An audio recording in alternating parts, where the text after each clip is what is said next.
Good morning students. আজকে দশম শ্রেণীর সাহিত্য সঞ্চয়নে থাকা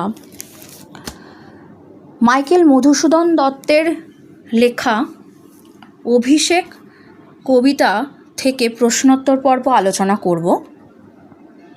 আজকে প্রশ্নোত্তর পর্বের প্রথম পর্ব। দেখো, 1 নম্বর প্রশ্ন, বীরেন্দ্র কেশরী কাকে বলা হয়েছে? বীরেন্দ্র কেশরী কাকে বলা হয়েছে? উত্তর হবে ইন্দ্রজিৎকে।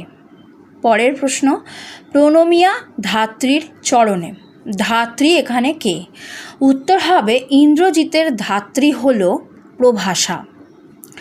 3, কহ দাসে লঙ্কার কুশল, এখানে কুশল শব্দটি কোন কারক ও বিভক্তি যুক্ত? লঙ্কার কুশল শব্দযুগল কি পদ ও বিভক্তি যুক্ত নির্ণয়